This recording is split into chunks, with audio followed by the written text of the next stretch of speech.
If you'd asked me a year ago what would be the worst thing I could find in my backyard, I might have said a dead animal. Maybe a busted water pipe. But not this. Not something that would change the way I saw my wife forever. It started on a warm Saturday morning. Sunlight, coffee, birdsong. Nothing dramatic. I had dirt under my nails, sweat on my brow, and peace in my chest. Working in the garden had always been therapeutic for me, digging, planting, pruning. It made sense. It followed rules. Unlike people, I was clearing out a stubborn patch beneath the lilac bush when my shovel hit something hard. I thought it was a rock, but it made a hollow sound. Metal. I dropped to my knees and started digging by hand. The soil came off in clumps, and soon I revealed an old rusted box. About the size of a shoebox, sealed with a thin latch. It had been down there for a while, judging by the corrosion and the faded initials etched faintly on the lid. SR. My wife's initials. I paused. Confused. Curious. Then I opened it. Inside were letters, dozens of them, tied together with a crimson ribbon.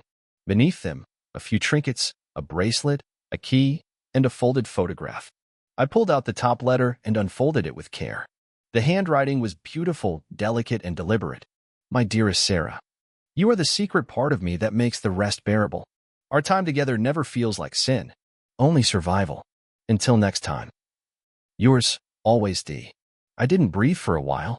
The letters went back years. The postmarks, the dates, the handwriting, it was all consistent. A single voice, writing to my wife. Describing meetings, stolen weekends, memories I didn't recognize. But Sarah had kept them. Buried them, yes. But protected them.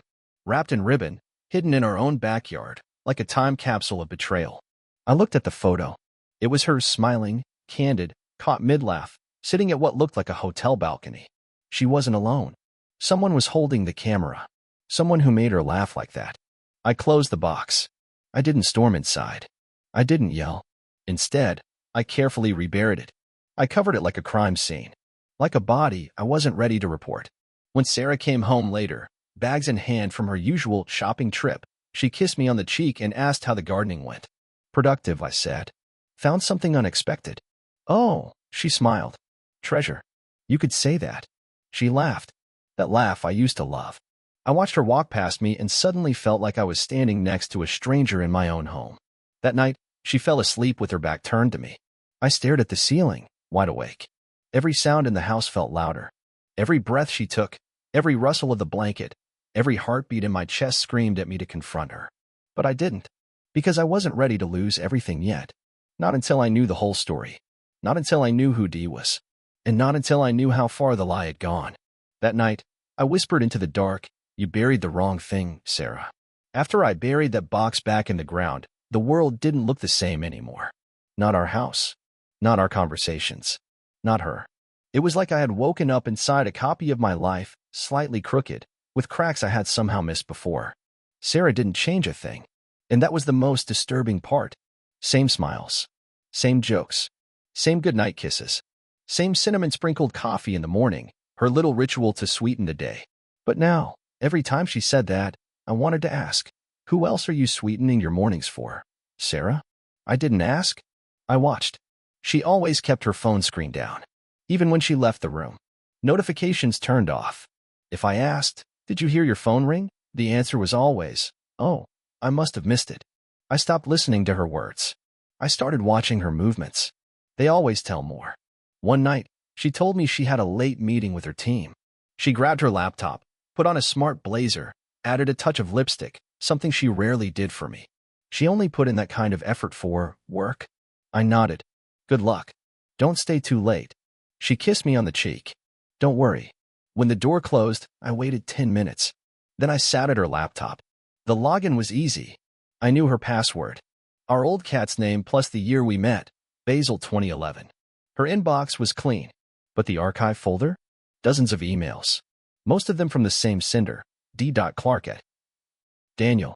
One message hit like a punch. I still remember you falling asleep on my shoulder in that room on the south side. Your scent haunts me. I want the world to know who you are to me. But for now, let's keep it ours. D. This wasn't a fling. This wasn't a mistake. It was a relationship. I saved every email, backed them up on a protected drive, encrypted them, hid them under a neutral file name. Later that night, she came home glowing, her hair slightly tousled, her energy too fresh for someone just out of a meeting. "How was it?" I asked. "Stressful," she said, without looking at me. "But I think we're turning a corner." "Turning a corner?" I nearly laughed. "Sounds promising," I replied. "Have something warm. It's a cold night." She nodded and headed to the shower. That night, lying next to her, I thought, she's not just lying.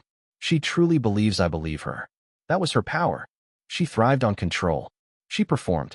And she thought I was too good to suspect her. But I wasn't good anymore. I was attentive. The next day, I stood by the lilac bush and stared at the ground beneath it, where the box lay hidden. If I'd been weaker, I would have dug it back up, thrown it on the table, demanded, "Who is he?" But I knew better now. Real control isn't in rage.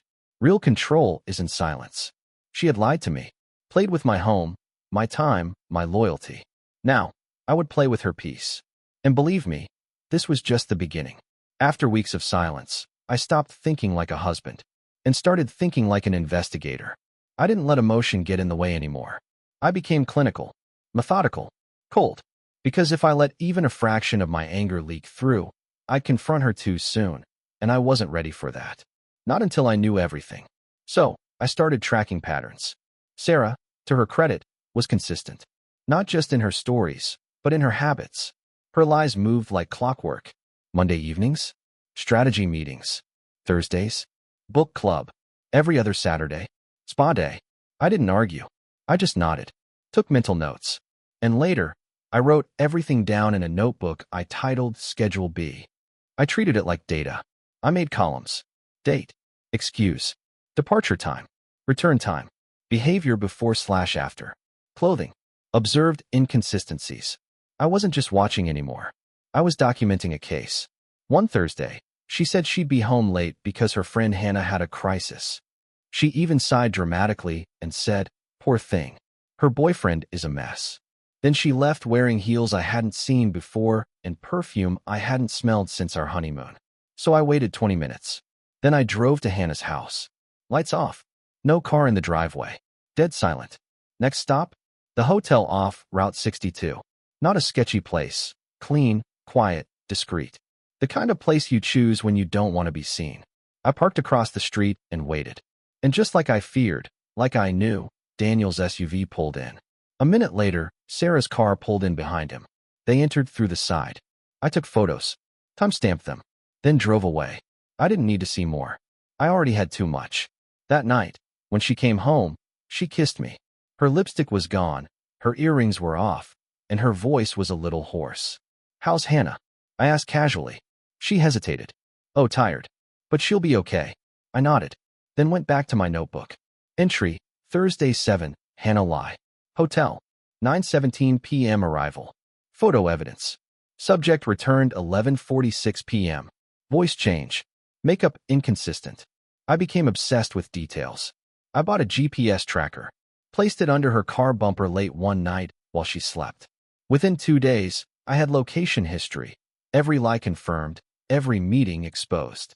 She was using 2 hotels, one for short visits, one for overnights. Then came the emails. She had a second email account, hidden but lazy. She stayed logged into it on a tablet she never used anymore, one she kept in her art room. I found it when I was dusting shelves. Her inbox was full of coded emails from Daniel. But one stood out. "I think he knows something. You've been distant. Please be careful." Bingo. So now I knew. She was scared. Good. But still not enough. I wanted her to feel the walls closing in, not just the floor crumbling. I changed subtle things in our house. Moved her jewelry box half an inch. Rearranged the wine bottles. Once, I left one of her own letters from Daniel sitting face up on her pillow, then removed it 5 minutes before she returned from her book club. She walked into the room, froze, looked around, stared at the bed. She said nothing, but she didn't sleep well that night. Neither did I, because I didn't sleep at all. I watched her turn, toss, get up to check the locks, twice. She even looked out the window for several minutes like she expected someone to be standing in the dark. That was the moment I knew. I had crossed a line. Not with her, but within myself.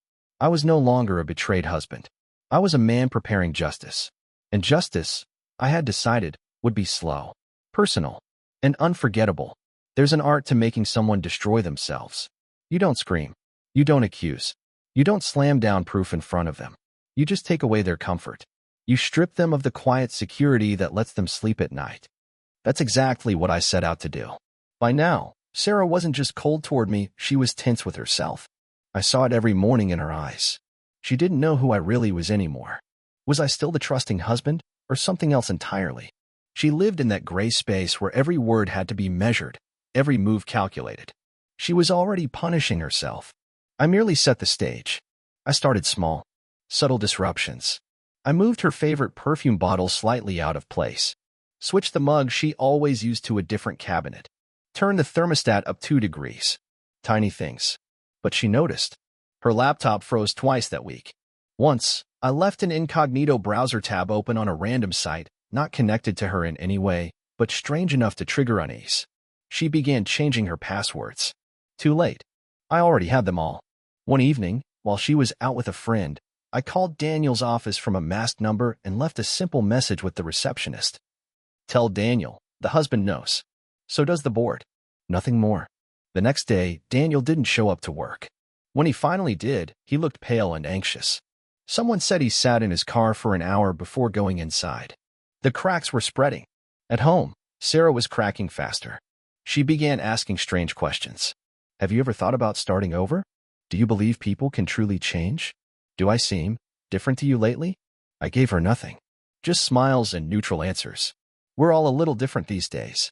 Then one morning, she left her phone unattended while showering. I didn't snoop. I simply added my number to her blocked contacts list and waited to see how long it would take her to notice. She never did. But that night, she sat with her phone for 5 straight minutes, just staring at it, waiting for a message that would never come. Meanwhile, I kept collecting everything. I had a secured folder on a hidden drive. Inside, screenshots of her messages, audio recordings, security camera footage, GPS data from her car, hotel receipts, her online calendar full of private entries. This wasn't revenge anymore. It was leverage. And I had it all. Next, I sowed doubt. I created a fake social profile, a professional-looking woman with shared connections. Then I messaged Daniel. At first, it was harmless. A compliment. A joke. Then subtle interest. He replied within hours. By the end of the week, he was venting. By week 2, he wrote, Sarah's becoming clingy. I don't want drama if she spirals. I saved every message. Printed them out. Put them in an envelope. Labeled it. What he says about you when you're not around. I left it in her car. I wasn't there when she found it. But that night, she didn't speak. Didn't even look me in the eye. She just sat at the kitchen table, staring at her hands for over an hour. No music. No TV. Just silence. Exactly what I wanted. Because lies don't die in confrontation. They die in suffocation. And Sarah, clever, careful, calculating Sarah, was starting to choke.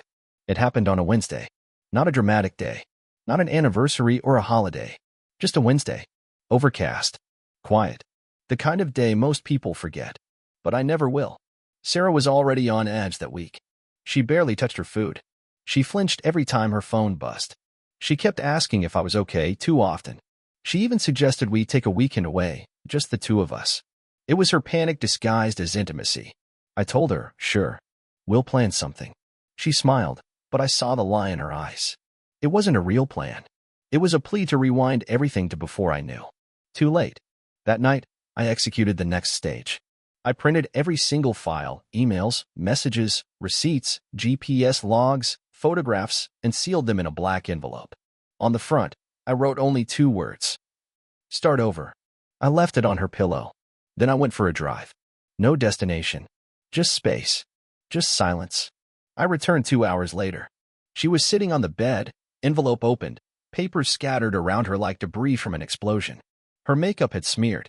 She looked smaller somehow. Like a version of herself had been erased in the last 120 minutes. I stood in the doorway. She didn't look at me. She just said, softly, how long have you known? I stepped inside. Since the garden. She nodded once, like the weight of the world had finally landed where it belonged. I never wanted to hurt you. A phrase so rehearsed, so hollow, it made my teeth ache. I sat in the chair across the room. I didn't touch her. Didn't raise my voice. I'm not angry anymore, Sarah, I said. She looked up sharply. You're not. No. I was. I was devastated. I was disgusted. I was heartbroken. But now, I'm awake. Tears welled up in her eyes. I ruined everything, she whispered. You buried it, I corrected. Literally. There was a long pause. Can we fix it? She asked, so quietly it almost wasn't a question. No, I said, because I wasn't interested in rebuilding what she burned. What followed wasn't a fight. It wasn't a screaming match. It was paperwork. Logistics. A silent agreement that this life we shared, this illusion, was over. She moved out 2 weeks later. Daniel didn't help her.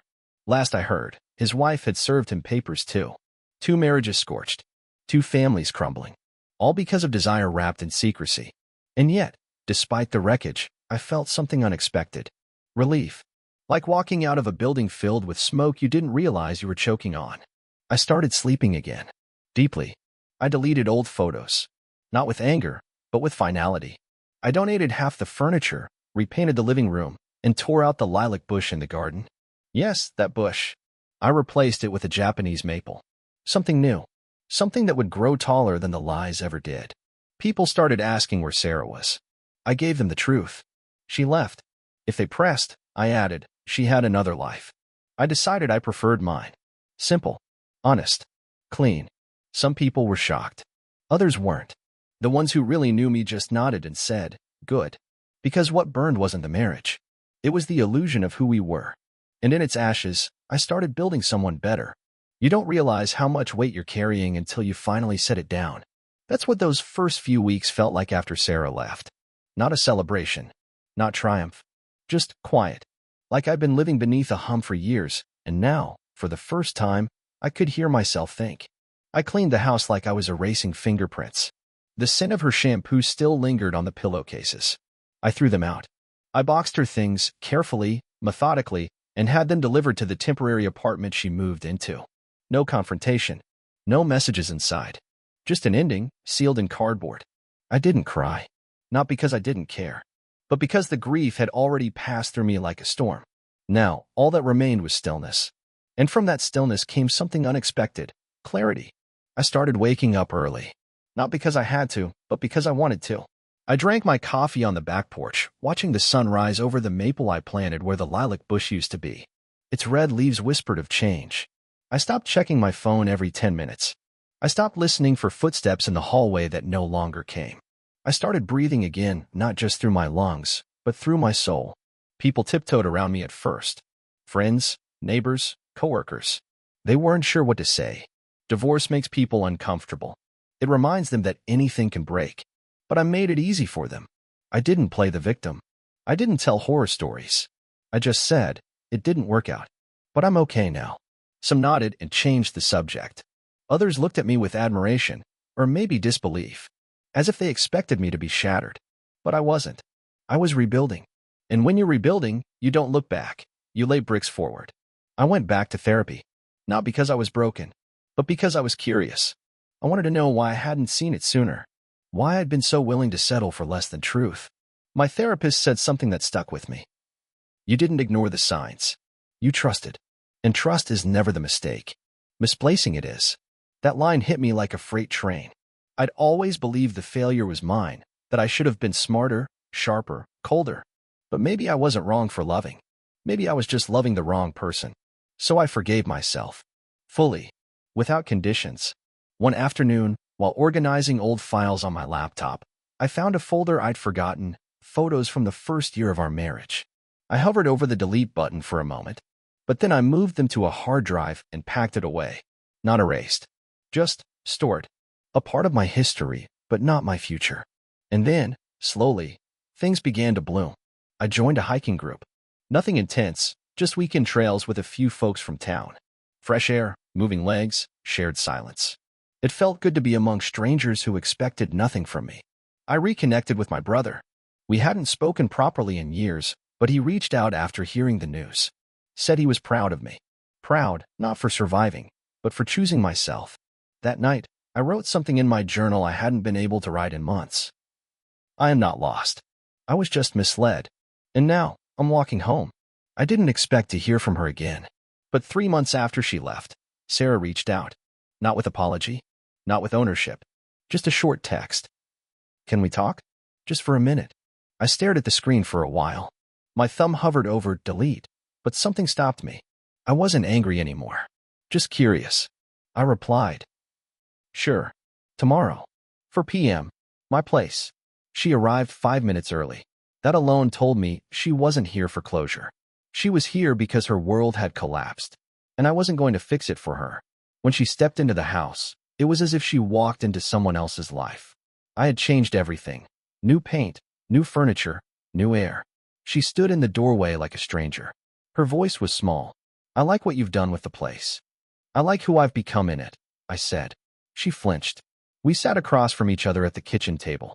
The same table where, once upon a time, we made anniversary plans and talked about children we never had.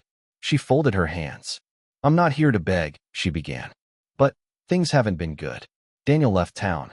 His wife, ex-wife, told everyone everything. I lost my job. Word got out. Nobody says anything to my face, but I see it in their eyes. I nodded. "I'm sorry to hear that." "You don't sound sorry." "I'm not." Silence. She swallowed hard, then whispered, "I made a mistake." "No," I said calmly. "You made a pattern." That hit her like a slap. I watched her defenses crack, small, but visible. A tremor in the jaw. A blink that lasted a second too long. And I knew she was still wearing a mask. So I did something unexpected. "I want to invite you to something," I said. "One night. That's all." She blinked. "What?" "A dinner. With friends. Mutual acquaintances. People you know. It's not a trap. No tricks. Just a seat at the table. I think you should come." She hesitated, then nodded. Maybe she thought it was a chance to clean her name. Maybe she thought I was giving her a shot at redemption. I wasn't. The dinner was set for Saturday. 10 people. A quiet restaurant I'd reserved in advance. Nothing formal. Casual. Warm. Until dessert. That's when I stood up and made a toast. "To rebuilding," I said, raising my glass. "To truth. And to letting go of what doesn't deserve us." And then, calmly, I handed Sarah a folder. She didn't open it right away. But she knew. I leaned close and whispered, "These are all the things you said behind closed doors. To me. To him. To others. Everyone here deserves to know who they're dining with." Her hands trembled. She opened the folder. There were photos, messages, transcripts. Her own words, printed clearly, on record. Gasps followed. Then silence. And I stepped away from the table. She didn't chase me. No one did. Outside, the night felt fresh. Crisp. Like exhaling for the first time in years. I walked 3 blocks before checking my phone. Nothing from her. Just a message from a friend at the table. "You didn't burn her. You revealed her." And that's exactly what I wanted. Not revenge. Just truth. Unfiltered. Uncovered. And undeniable. I used to believe closure was something you asked for. You sat down. You talked. You cried. You explained. But now I understood something deeper. Real closure doesn't come from words. It comes from finishing what was started. And I wasn't finished yet. After that dinner, Sarah didn't reach out again. Not for a week. Not for 2. And then, one evening, just as the sun dipped behind the hills, I got a single message. "Why did you do that to me?" I didn't reply. Not because I didn't have an answer, but because some questions are meant to linger. I was busy putting the final pieces into place. You see, all this time, while Sarah had been watching her world fall apart, her reputation, her social circle, her carefully polished image, I'd been working in the background. Quietly, strategically, and deliberately. Daniel, for all his smug confidence, had left digital footprints. Dozens. Between his private messages, company emails, and travel logs, I had a dossier so complete, it could have made its way into courtroom evidence. But I wasn't going to court. I was going to his boss. Turns out, Daniel's company had a strict morality clause in their executive contracts. It wasn't just about performance, it was about public conduct. Anything that could tarnish the company's reputation was fair game for termination. So I packaged the evidence. Timeline. Photos. Correspondence. Confirmation that some of his travel expenses were filed under false pretenses. I didn't put my name on it. Just the facts. I dropped the envelope off at the firm's corporate office downtown. 3 days later, Daniel was fired. Publicly. Embarrassingly. A quiet little notice in the business column confirmed the dismissal due to internal violations of ethics policy. Sarah found out the same day. A friend of a friend told me she broke a wine glass against her apartment wall when she read the news. The perfect couple? Gone. Their backup plans? Crumbled. Their secrets? Exposed. But the final move wasn't revenge. It was reclaiming peace. And for that, I needed one more thing. I visited a lawyer, not for vengeance, but for protection. We drafted a legal agreement. Sarah and I would have no further financial ties, no alimony, no shared assets. Clean break. I signed. She signed. There were no tears. Only a faint sigh from her when she realized this truly was the end. No hidden strings. No second chances. Final. Complete. And on the day it was filed, I walked out of the courthouse, not as someone who had won, but as someone who had closed the book. It was never about destroying her. It was about setting myself free. I went home, stood in the garden, looked at the maple tree again. It had grown. Taller. Stronger. The way I had. In the end, I didn't just remove Sarah from my life. I removed the silence. The doubt. The part of me that believed I had to stay small to be loved. No more. That was the final move. And it was mine.